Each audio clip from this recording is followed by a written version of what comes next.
Había un auto que apareció en los sets de cine mexicanos sin que nadie lo pusiera ahí a propósito. No era atrezo, no era decoración pensada por un director de arte. Estaba simplemente estacionado en la calle, frente a un supermercado, cruzando Avenida Reforma mientras una cámara filmaba otra cosa. En la película Carrera contra la Muerte, de 1990, se puede ver varias veces sin que nadie lo busque. Ese auto era el Ford Topaz. Y la paradoja es que ni siquiera fue diseñado pensando en México. Nació como un plan de emergencia para Estados Unidos, en plena crisis del petróleo, y terminó siendo el auto oficial del Mundial de Fútbol México 86, el sedán del papá de medio país. El carro que manejaba el taxista, el que estaba estacionado afuera de cada oficina de gobierno. 10 años en el mercado, 2 generaciones, un lugar fijo en la memoria de quien creció en los 80 y los 90. Y sin embargo, en 1994 desapareció. Lo que muy pocos recuerdan es que no lo mató un competidor japonés, no lo mató una devaluación, no lo mató una ley. Lo mató Ford, con sus propias manos, reemplazándolo por un auto que costaba casi el doble y que estaba pensado para un comprador que no era el mismo que llevaba 10 años siendo fiel al Topaz. Esta es la historia de cómo una compañía abandonó a su propio éxito. Para entender al Topaz hay que entender lo que Ford tenía antes. A principios de los 80, la marca sostenía su oferta mexicana sobre el Fairmont y el Elite 2, dos sedanes de motor trasero, digamos, de escuela vieja, pesados, sedientos de gasolina. Diseñados para una época en la que nadie hacía cuentas en la bomba. El mundo había cambiado. La crisis petrolera de finales de los 70 había puesto en jaque a toda la industria automotriz estadounidense y Ford necesitaba algo distinto, un auto ligero, aerodinámico, con motor delantero y tracción delantera, capaz de rendir más kilómetros por litro. La respuesta se llamó Tempo en Estados Unidos y llegó a México a finales de 1983, como modelo 1984, con un nombre distinto, Topaz. No era un capricho de mercadotecnia. Era el primer Ford con motor de 4 cilindros que se vendía en México en décadas y el primero con tracción delantera. Bajo el cofre llevaba un motor de 2.3 litros que entregaba 110 caballos de fuerza en su versión más equipada y 107 en la más austera. Con opción de transmisión manual de 4 velocidades o automática de 3. Se ofrecía en carrocería de 2 y 4 puertas, con las versiones iniciales GS y GLX. Detrás de esas líneas aerodinámicas había algo poco visible mientras el auto estaba parado en la calle, pero determinante en la manera en que se sentía al manejarlo. Cientos de horas de trabajo en túnel de viento y cientos de ajustes de diseño, todo con un solo objetivo, que el auto cortara el aire de forma más eficiente y consumiera menos gasolina. Ford entendía que ya no podía vender pesadez como sinónimo de calidad. El comprador mexicano de los 80 vivía una economía que oscilaba entre la esperanza y la devaluación y necesitaba un auto que no lo hundiera cada vez que llenaba el tanque. Ford tomó una decisión que cambiaría la relación del Topaz con el mercado mexicano, dejar de traerlo armado desde Estados Unidos y empezar a fabricarlo en casa. En 1987, la planta de Ford en Hermosillo, Sonora, comenzó el ensamble local del Topaz. No era un gesto simbólico. Significaba que el auto ya no dependía de importaciones sujetas a aranceles y tipo de cambio, sino que se adaptaba directamente a las condiciones del país, las carreteras, el clima, los hábitos de manejo. Esa decisión volvió al Topaz más accesible justo en el momento en que México más lo necesitaba. La década de los 80 fue una sucesión de crisis financieras, devaluaciones, incertidumbre. Comprar un auto no era un capricho, era una apuesta a varios años, y esa apuesta tenía que ser segura. El Topaz ofrecía algo que pocos rivales en su categoría podían igualar en ese momento: frenos de disco en las 4 ruedas, dirección asistida, cinturones de seguridad reforzados. Un paquete de equipamiento que en la época se sentía casi de lujo: aire acondicionado, vidrios eléctricos, radio con reproductor de cassette. Para una familia de clase media que salía de comprar su primer auto propio, el Topaz representaba estabilidad envuelta en carrocería. Y entonces llegó 1986. El Mundial de Fútbol se jugaría en México, un país que 2 años antes había sido descartado como sede y que terminó recibiendo el torneo tras el terremoto que sacudió a Colombia y la obligó a declinar la organización. Ford se convirtió en patrocinador oficial y el Topaz fue elegido como el auto oficial del Mundial México 86. No era cualquier cosa. Durante semanas, la imagen del Topaz apareció ligada a la fiesta más grande que el país había organizado en su historia reciente, transportando autoridades, apareciendo en material promocional. Estacionado junto a estadios que en ese momento concentraban la atención del planeta entero. El auto que había nacido como respuesta a una crisis petrolera terminó convertido en símbolo de un evento que unió a todo un país. Esa exposición se combinó con algo más silencioso pero igual de poderoso, la presencia constante del Topaz en el paisaje urbano cotidiano de México. No hacía falta buscarlo en un comercial. Bastaba con salir a la calle. Estaba en los estacionamientos de las oficinas de gobierno, en las filas de los supermercados, en las escenas de fondo de películas mexicanas que ni siquiera lo mencionaban. En Carrera contra la Muerte, filmada en 1990, la cámara capturó sin proponérselo varios Topaz estacionados o en movimiento por las calles de la Ciudad de México. Una prueba involuntaria de que tan común se había vuelto. Era el tipo de presencia que ninguna campaña publicitaria puede comprar, la de un objeto que se integra tan bien al paisaje que deja de notarse hasta que desaparece. En 1988, apenas 4 años después de su lanzamiento, el Topaz entró en su segunda generación. Fue un cambio anticipado para los estándares de la época, cuando los ciclos de rediseño solían ser más largos. La primera generación había apostado por un diseño llamativo, con contrastes de color marcados y detalles cromados que buscaban destacar en un mercado que apenas se abría a la variedad. La segunda generación tomó otro camino, líneas más angulares, más mesuradas, un perfil que se alineaba con las tendencias de finales de los 80. Perdió parte de la audacia visual de sus primeros años, pero ganó algo más valioso a largo plazo, coherencia con lo que el comprador esperaba de un sedán serio y confiable. Fue también en esta etapa cuando el Topaz reveló una faceta que pocos esperaban de un auto pensado originalmente para ser eficiente y austero, el lujo. Ford introdujo versiones equipadas con motor V6, algo inusual en un segmento que hasta entonces se movía casi exclusivamente con motores de 4 cilindros. Y llegó la versión Ghia, la línea de mayor jerarquía dentro de la gama mexicana. Resultado de una colaboración con la casa de diseño italiana que llevaba ese nombre y que Ford utilizaba globalmente para sus acabados más exclusivos.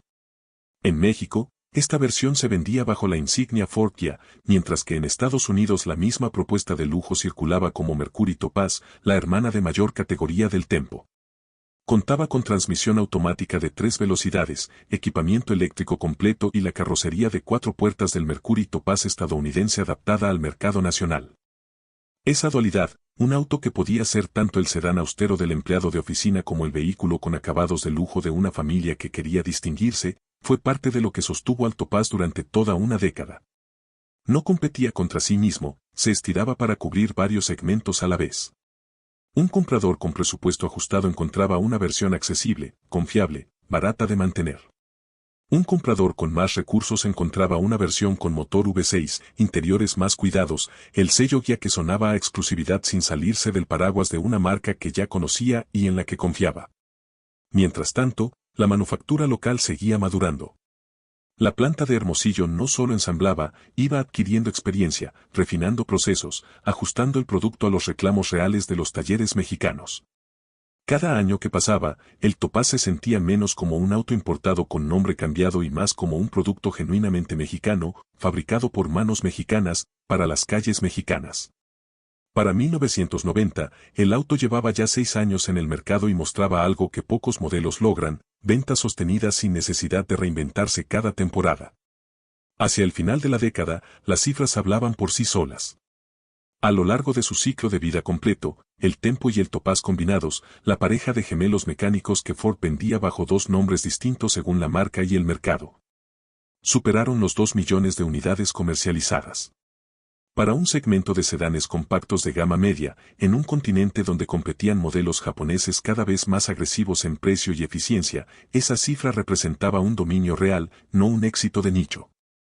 Pero el número más revelador no estaba en las cifras de ventas globales, estaba en la calle. El Topaz se había convertido en el tipo de auto que la gente dejaba de mirar como una marca y empezaba a mirar como parte del paisaje cotidiano.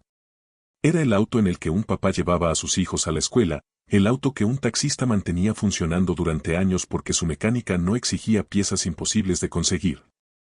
El auto que aparecía estacionado afuera de cada oficina de gobierno del país sin que nadie lo hubiera puesto ahí a propósito. Ford había logrado algo que ninguna estrategia de mercadotecnia puede fabricar desde cero, la invisibilidad de lo omnipresente. El Topaz ya no necesitaba presentarse, simplemente estaba ahí, como estaban los edificios, como estaba el tráfico, como estaba cualquier otro elemento fijo de la vida diaria en las ciudades mexicanas. Esa presencia se sostenía sobre una base técnica sólida para su época. El motor de 2.3 litros con hasta 110 caballos de fuerza no era el más potente del segmento, pero era predecible, fácil de diagnosticar. Con una red de talleres que ya lo conocía de memoria después de años de circulación masiva. Los frenos de disco en las 4 ruedas, poco comunes en autos de ese precio cuando el Topaz debutó, se habían convertido en un estándar que el comprador esperaba encontrar. La dirección asistida, el aire acondicionado, los vidrios eléctricos, detalles que en 1984 sonaban casi a lujo. Para 1990 eran parte del paquete básico que cualquier familia de clase media consideraba razonable exigir. Ford tenía en sus manos algo que muy pocas marcas logran construir, un producto que había dejado de ser simplemente un auto para convertirse en una referencia generacional. Quien compró su primer Topaz en 1984 probablemente veía a sus hijos aprender a manejar en un Topaz de segunda generación una década después. Esa continuidad, esa sensación de que el mismo nombre acompañaba a una familia durante años de su vida. Es exactamente el tipo de vínculo que ninguna campaña publicitaria puede comprar y que ninguna hoja de cálculo puede medir con precisión.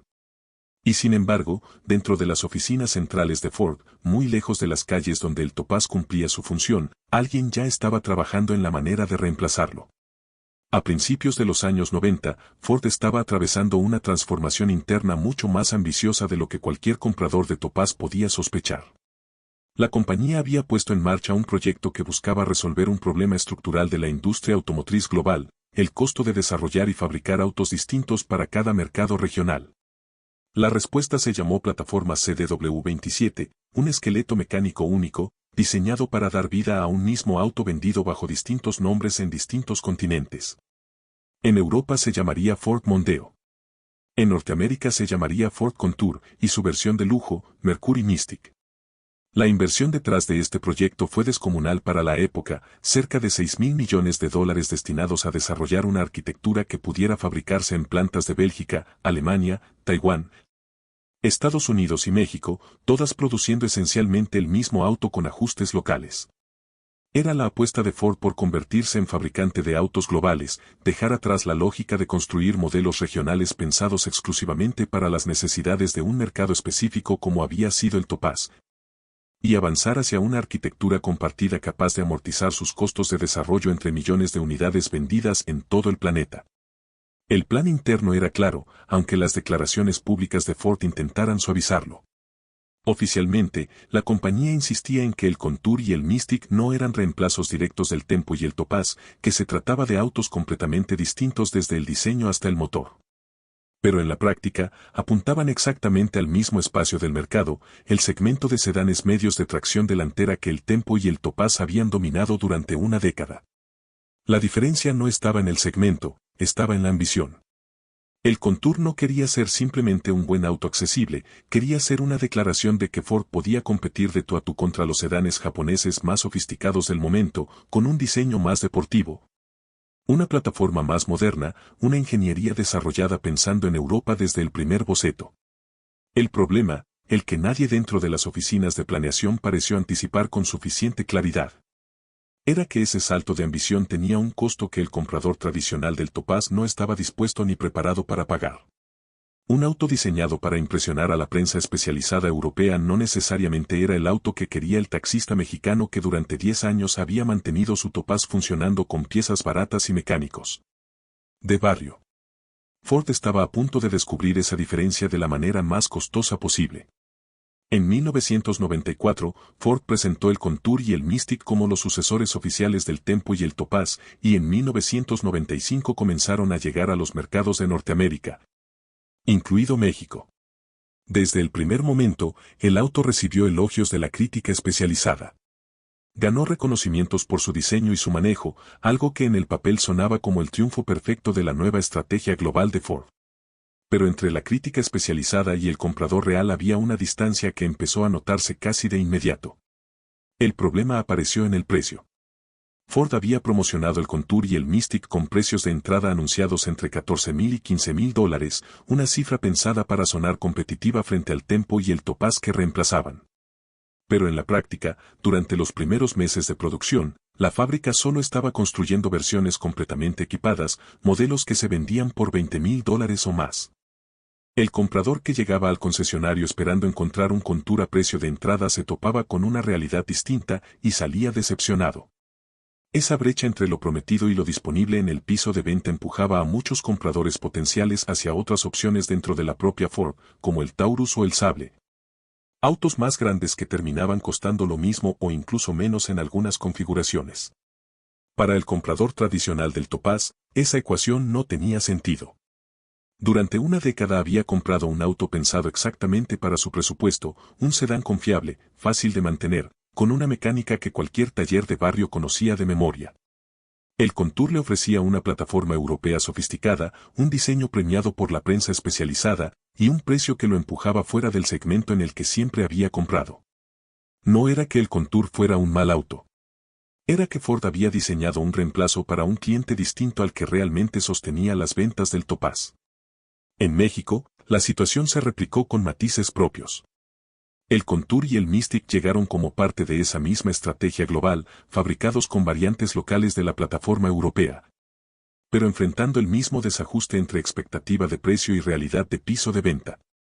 El comprador que durante 10 años había visto al Topaz como una inversión segura y accesible ahora se encontraba frente a un auto que, aunque llevaba el óvalo azul de siempre, hablaba un idioma distinto. El de la ambición global, no el de la lealtad regional que había construido al Topaz unidad por unidad, año tras año, en las calles del país. El resultado de ese desajuste no tardó en reflejarse en las ventas.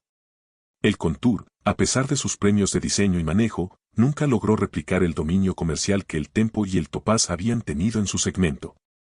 Tuvo que competir directamente contra sedanes japoneses como el Honda Accord y el Toyota Camry, modelos que para mediados de los años 90 ya gozaban de una reputación de confiabilidad difícil de igualar.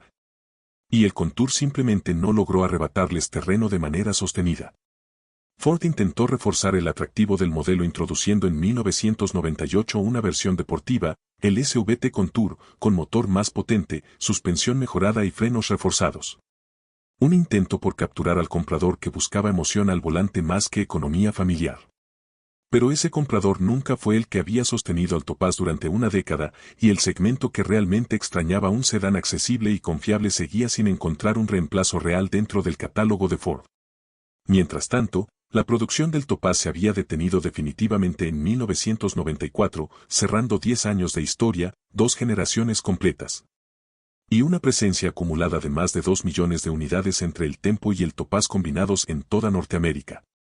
La planta de Hermosillo, que durante años había ensamblado el sedán que se convirtió en parte del paisaje urbano mexicano, ahora dirigía su capacidad hacia otros productos dentro de la estrategia global de la marca. El auto que había sido el sucesor de emergencia del Fairmont durante la crisis petrolera, el que se había ganado un lugar como auto oficial del Mundial México 86. El que aparecía sin buscarlo en las películas mexicanas de la época, simplemente dejó de fabricarse. No hubo un momento dramático de cierre, ninguna ceremonia, ningún comunicado que reconociera lo que realmente estaba pasando. Ford seguía insistiendo públicamente en que el Contour no era un reemplazo del Topaz, sino un producto completamente distinto, dirigido a otro tipo de comprador. Pero para cualquiera que hubiera manejado un Topaz durante los últimos 10 años, la realidad era mucho más simple. El auto que conocían, que sabían reparar, que habían visto crecer junto con sus familias, había desaparecido, y en su lugar había un producto más caro, más sofisticado, diseñado en otro continente. Pensado para impresionar a otra clase de comprador que ni siquiera vivía en las mismas calles donde el Topaz había cumplido su función durante toda una década. La historia del Contour en Norteamérica terminó de una manera que resulta casi irónica cuando se compara con la solidez que había tenido el Topaz. Para el año 2000, Ford decidió descontinuar el Contour y el Mystic en Estados Unidos y Canadá sin establecer un reemplazo directo dentro de su catálogo. El auto que había nacido con $6,000 millones de inversión, con premios de diseño, con la promesa de convertirse en la nueva cara global de Ford. Simplemente se retiró del mercado sin dejar un sucesor claro en ese segmento. En México, la situación tomó otro rumbo, la marca sustituyó al Contour y al Mystic con una variante fabricada localmente del Ford Mondeo europeo. Y suspendió la venta de vehículos Mercury en el país entre el año 2000 y el 2003. El segmento que el Topaz había dominado durante una década pasó por una serie de reemplazos, ajustes y reposicionamientos que nunca lograron recuperar aquella conexión directa y masiva que el sedán original había tenido con el comprador mexicano. Años más tarde llegaría el Ford Fusion, pensado para ocupar ese espacio intermedio entre el compacto Focus y el más grande Taurus. Y finalmente el propio nombre Mondeo terminaría cediendo su lugar a otros modelos dentro de la estrategia cambiante de la marca. Cada uno de esos movimientos representaba una decisión racional desde la perspectiva corporativa, ajustes de plataforma, optimización de costos, adaptación a un mercado global cada vez más competitivo. Pero ninguno de esos autos volvió a lograr lo que el Topaz había conseguido sin proponérselo, convertirse en el sedán que una generación completa asociaba con la estabilidad, con el primer auto propio, con el papá que manejaba a sus hijos a la escuela todas las mañanas. Mientras tanto, en las calles de México, el Topaz nunca desapareció del todo. Mientras tanto, en las calles de México, el Topaz nunca desapareció del todo. Décadas después de que su producción se detuviera, siguen circulando unidades en uso diario, mantenidas por mecánicos que aprendieron su funcionamiento hace 30 años y que todavía pueden diagnosticar un problema con solo escuchar el motor.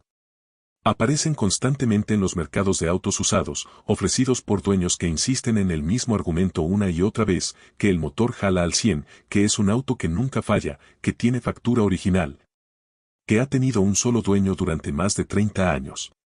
No son reliquias exhibidas en museos, son herramientas de trabajo cotidiano que se resisten a desaparecer. Ford tomó, sin duda, la decisión correcta para su negocio a escala global. La plataforma compartida, la estrategia de autos mundiales, la búsqueda de eficiencia en costos de desarrollo, todo eso tenía una lógica financiera impecable sobre el papel. Pero en el proceso, la compañía subestimó algo que ninguna hoja de cálculo logra capturar del todo. El valor que un producto adquiere cuando deja de ser simplemente un vehículo y se convierte en parte de la memoria colectiva de un país. El Topaz no fue solamente un auto exitoso en términos comerciales, fue el testigo silencioso de una década completa de vida mexicana, del Mundial 86, de las crisis económicas de los 80. De miles de familias que aprendieron a manejar en su asiento, de talleres de barrio que construyeron parte de su reputación diagnosticando ese motor de memoria.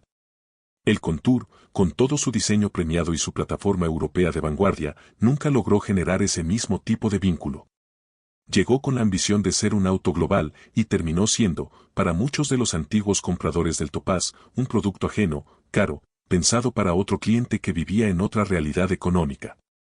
La ironía final es que el auto diseñado para conquistar al mundo entero desapareció de Norteamérica en apenas 5 años sin dejar sucesor directo, mientras que el auto que reemplazó, pensado originalmente como una solución de emergencia ante una crisis petrolera, sigue circulando hoy en las calles mexicanas, 30 años después de que su última unidad saliera de la línea de ensamble en Hermosillo. Y ahí está la pregunta que ninguna estrategia corporativa puede responder del todo, porque la gente sigue manejando algo que la empresa decidió abandonar. Tal vez porque un auto que acompañó 10 años de vida cotidiana, que estuvo presente en el fondo de las películas sin que nadie lo buscara, que patrulló las rutinas silenciosas de miles de familias mexicanas. No se mide con la misma lógica con la que se mide una estrategia de plataforma global. Se mide con otra vara, la de quien todavía, décadas después, cuando ve pasar un Topaz por la calle, sonríe y dice en voz baja, ese era el auto de mi papá.